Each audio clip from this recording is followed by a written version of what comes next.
All right, good afternoon. This is greetings from South Georgia, USA. We are in the former chicken yard. We have finally gotten around to cleaning the pecan and the oak trees that fell down on the chicken houses, knocked them to the ground, threw some of them upside down. There's one upside down. This one here, we could not even get to it until an hour ago when we brought the excavator in here, started tearing the trees away from it. I'll show you where the debris went. And so that's quite a bunch of stuff right there. And it's all been crushed down. That one there may be salvageable. This one right here is with some repair. But we've got another one in here that was the most covered one. I don't know if you can see it in there or not. A pecan tree fell on it. And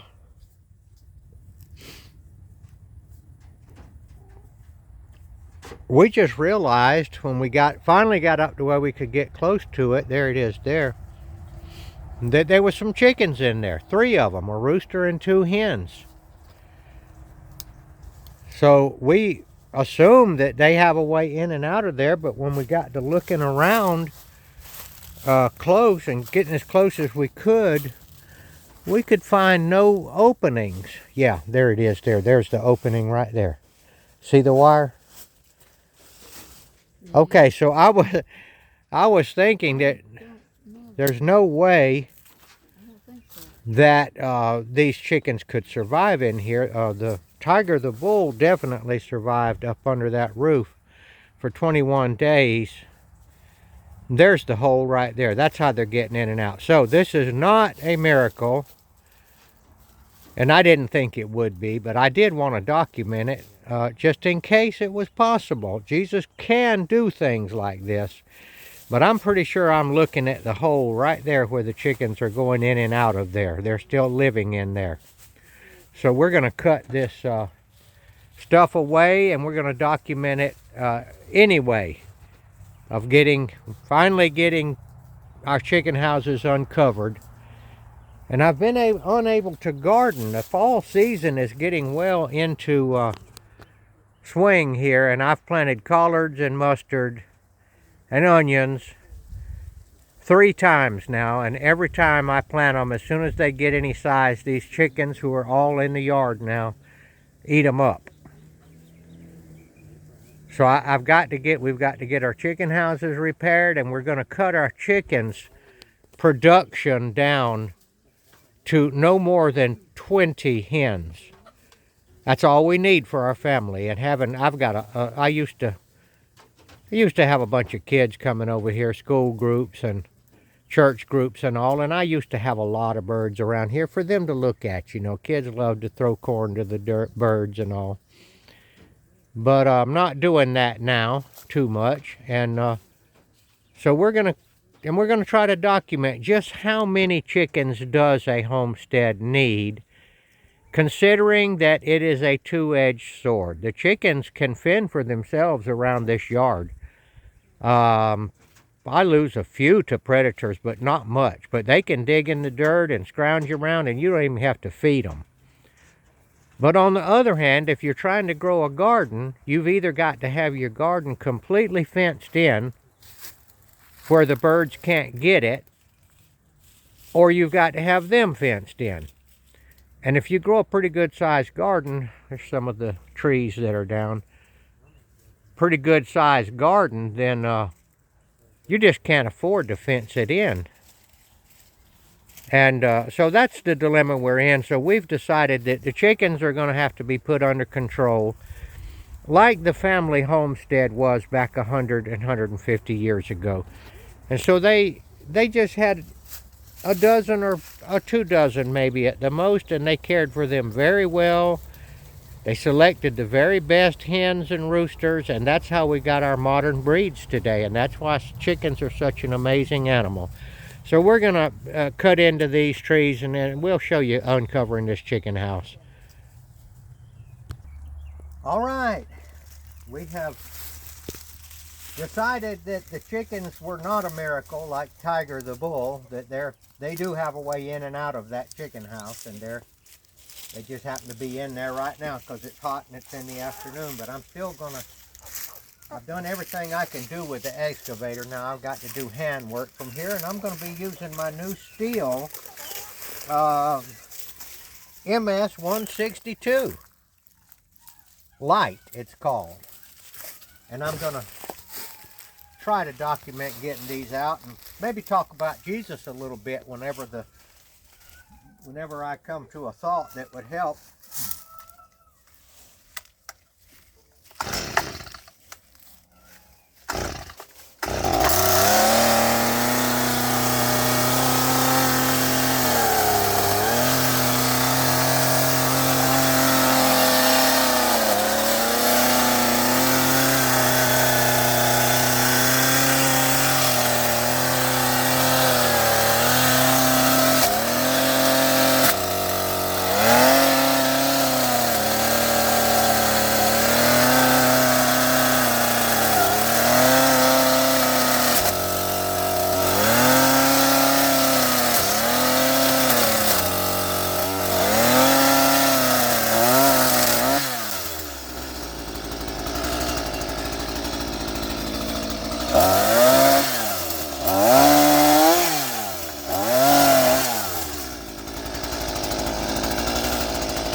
All right, I guess y'all have more to do than watching a 73-year-old man run a Stihl chainsaw.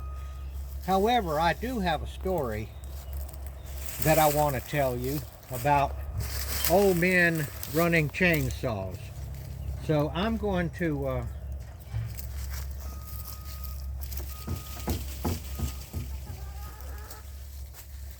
cut this last branch, and then I'm going to pause and I'm going to tell you about that.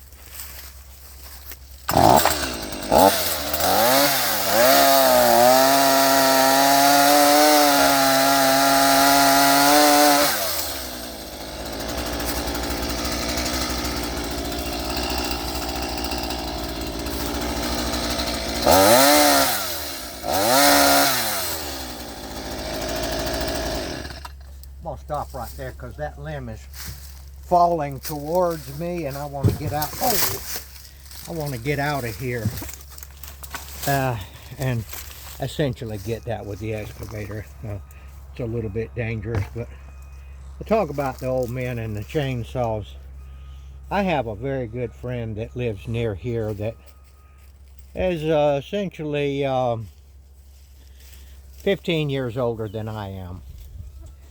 And I used to carry my sawmill over to his farm, and he had a large farm and a lot of timber, and we would saw timber, saw wood up, and sometimes we would actually order a log truck of cypress logs and have them unloaded out there and saw them up. And anyway, my friend is, he's the one that actually closed the deal with me and Jesus Christ. And I'll tell you how he did it. Now, we worked for months out there in the winter time over there sawing logs and enjoyed each other's company and worked manly work doing that from most of the day, every day for several months. And we talked about Christ a good bit, and that was before I actually understood. I knew a lot about the Bible. I actually knew more about the Bible than he did. I had read it pretty extensively, but the part about who Jesus was, it never registered with me. I read it many times where Jesus essentially said he was God, but I couldn't fathom it, so I just kind of glossed over those, or you might say my ears were closed. But we talked about Jesus a lot, and we got around to who Jesus was, and I was beginning to hear it more and more. And I asked my friend, Edwin is his name, how could Jesus be God? And his answer was so... I told you I didn't want to be there when that thing fell. It finally cut loose and fell down, and I'd have been right there on my shin bones. Anyway, I asked him, I said, I don't see how Jesus can be God. He's a man. And I said, tell me how Jesus is God. And he said this, well, I don't know, he just is. But he told me that with such conviction that I realized he had no doubt, and yet he couldn't explain it himself, and he wasn't going to get out on a limb and try to talk about the Trinity and all that. He said, I don't know, he just is. And I asked him how long he had believed that, and he said, I've never believed anything else. So he was one that was converted at a very young age. But anyway, the rest of the story. And so not long after that, because of the conviction of my friend, and I trusted him, and I could tell he was very sincere. And I'd worked around him, you know, from essentially all day long for months, doing sawmilling, and he would saw the logs into the right length and get them up to the mill, and I would saw it, and we would stack it. And it was winter time, and it was really good. A good time. This was some 30 years ago. So anyway, my friend Edwin told me that he had seen a story on the news where a 98-year-old man was up in a tree in his yard sawing a limb out of a pear tree that had fallen, and I guess it was about to fall on his house. A 98-year-old man was up in a tree sawing a limb off of a pear tree, and he fell out of the tree and it killed him. And my friend Edwin said, that's how I want to go. And I just thought that was hilarious. And he was saying, I want to go like that, quick and easy, and I want to be working when I die. Well, he's over there working right now. And still obviously believes in the Lord, and I do credit him with being the person that pushed me over the top. And then not long after that, or maybe before that, I got a hold of the Mere Christianity by C.S. Lewis. And there were other people witnessing, and back in those days I listened to a radio station called 91.5, Christian radio station, and I heard a lot of good sermons by a lot of good preachers that are now deceased. So this stuff was working on my brain.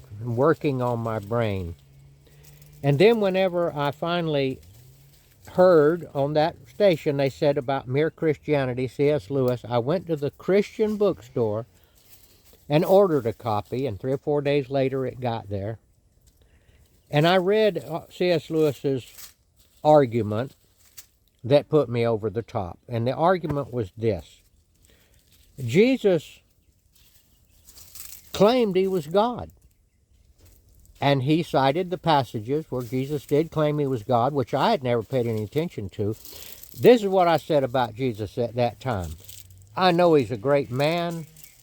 I know he's somebody. There's no way I'm going to say he was God, and I'm not going to say he wasn't God, because if he was God, I don't want to be caught saying he wasn't, but I cannot see it. That was my sincere belief. I couldn't see how it could be. So C.S. Lewis made this argument. Either Jesus was a lunatic and a crazy man because he went around saying he was God, or either he was God. And that is the choice that Jesus left us. That's the choice that he meant to leave us. Jesus was either a crazy man running around saying he was God and he needed to be locked up in the loony bin. And by the way, there were people that said he was crazy back then too. Or he was God. And that very night I said to myself, all right, Jesus, tell me who you are. And I'd like you to do it sooner than later. I'm tired of messing around thinking about it. Tell me who you are. And the next morning, my eyes were opened and I realized we were looking at Jesus, the God-man who came to earth, to his own creation, to save us and to move us into another dimension based on the belief that if we believed in him, we would be saved and go to the kingdom of heaven where he is now, preparing a place for us. So that is the story of the old man falling out of the tree, and of my mentor and friend Edwin, who witnessed Christ to me in a very profound but simple way that had a tremendous effect upon me. And of the chickens that we just found in the chicken house that we thought there's no way they could have been in there the whole time. Is this another miracle like the bull? And then I got down there closer and I can see the hole in the wire where they're going in and out. So no miracle on the chickens, but the miracles are all around us. The miracle of life itself, the miracle of our creation, the miracle of God himself, the creator of the universe, an omnipotent, omniscient, all-knowing God. You know what all-knowing means? Think about that. The word all itself is an amazing word, all-knowing. That means he knows it all. That means he knows every second in the future, everything that'll happen. He knows everything that happened in the past, and he knows everything. And he orchestrated everything. So this very moment, I poked a hole in my arm a while ago. It's not too bad working here. Look at that. See that? Not too bad. But the gnats are getting on it. Mm-hmm. I feel those gnats. That's what made me think of it. I was telling you how God was all-knowing. God knows that those gnats are there on that wound, tickling my arm. That's what all-knowing means. And if he knows that, then he knows everything. He knows that I'm making these videos. He knew beforehand all the sins that I was going to commit. He knew that he was going to call me to his service. God knows everything. If you would like to have a belief like that, all you have to do is ask Jesus, Jesus, who are you? Show me who you are. I cannot see you as God. And if you're like me, I wasn't going to say things bad about him. I knew he was very, very important. Okay, that's my little thing for today. I think that we're going to put this on pause. It may be the last thing that we say because enough has been said. This thing here is up to about 18 minutes. And but I am going to put it on pause because maybe you would like to see us uncover this chicken house in a 30 minutes or so. If I don't come back, though, this is Gardener Israel signing off, maybe.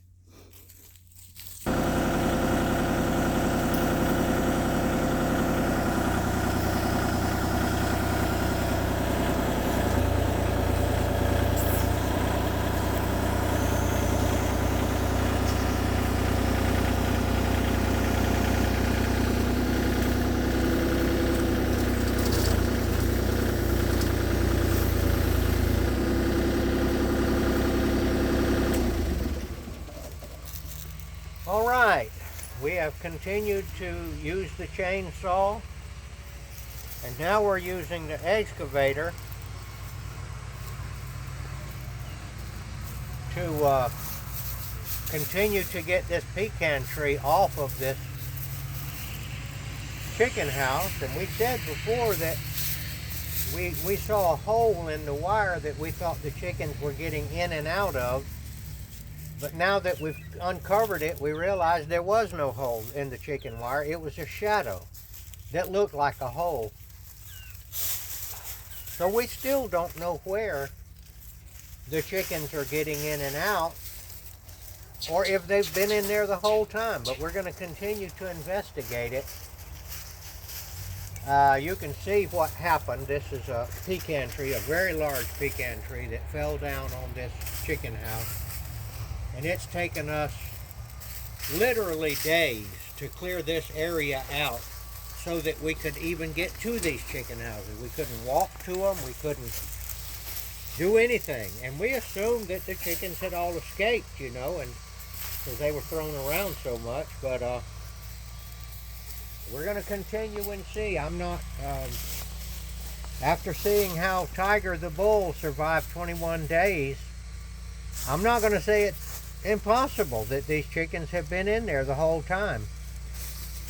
There is one small caveat, and that is that we have water, but a small bowl of water that we keep in there and some feed. So it's not like that they didn't have any water immediately. It could have been that that water lasted them some 2 or 3 days or something like that. But we're going to find out here if God has thrown another miracle here our way on this. Not that these chickens were important to us, you know, particularly, you know, but they were, if they, they're certainly important to themselves, I'll tell you that. And these others are around here. What I told you about chickens was they can look after themselves.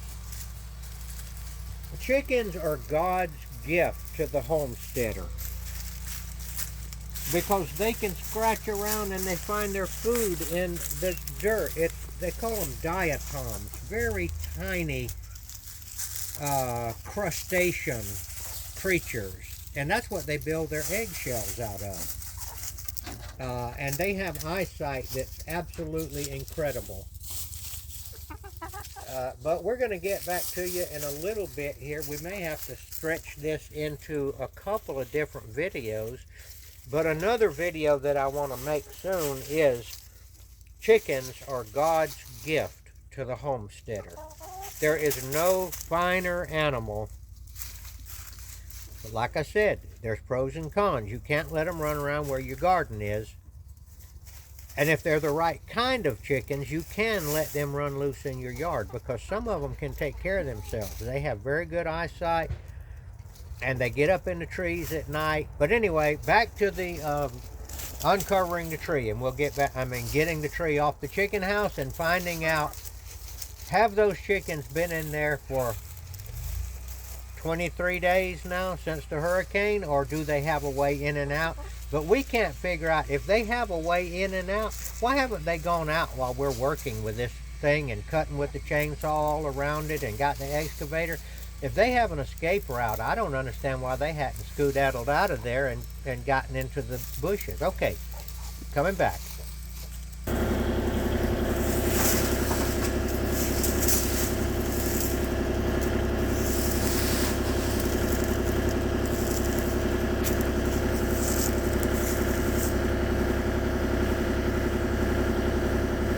I may have to do some chainsaw work here, but I'm not wanting to get up on that chicken house to do it. But I'm gonna try to pick that one up with the excavator, but we'll see what happens here.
What a machine.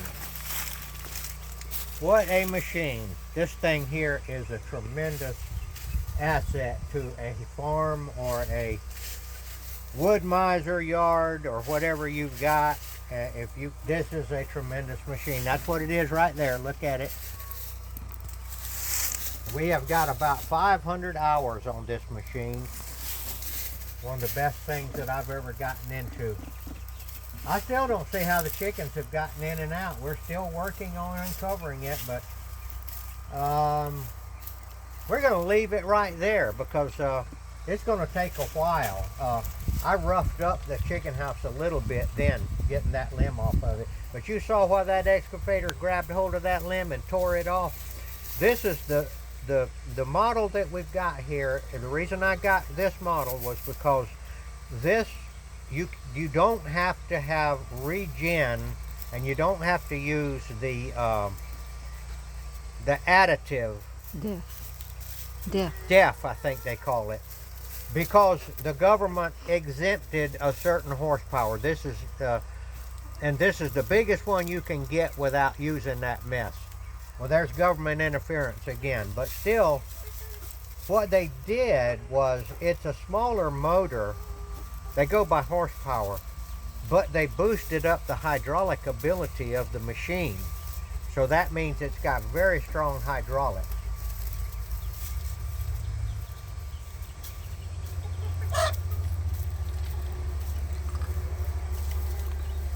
Thank God for teeth. So we're going to end this portion right now. And we're going to say, maybe this is another miracle like the tiger, the bull. I'm thinking not. I'm thinking we're going to find where these chickens have gone in and out. But I still don't know why they wouldn't have escaped to get away from all of this banging and all that I'm doing all over it. Let's see. Let me make sure whether they're still in there or not. I don't want to keep everybody up in suspense. I can look in the back. Look, there's a little trap door back here that we use to gather eggs, but it only opens from the outside, so I know they didn't get in and out that way. And let me see if they're still in there. I can hear them.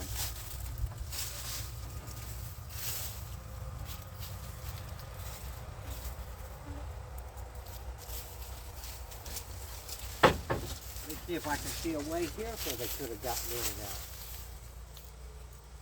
I don't see anyway. They're definitely still in there. They're definitely still in there, so we're going to go on with this. And we're going to say praise Jesus for everything, good and bad, because he has a way of taking bad things and making them into good things. And anybody out there that is in pain and suffering right now, I want to say, call on Jesus. If you can't call him God, you can ask him who he is. And he has promised that if you ask, he will tell you the answer. He said if you knock on his door, he will open that door and let you in. That is the promise of Jesus, and I believe it wholeheartedly. And so we're going to sign off right now and continue to find out what's going on with these chickens. Signing off.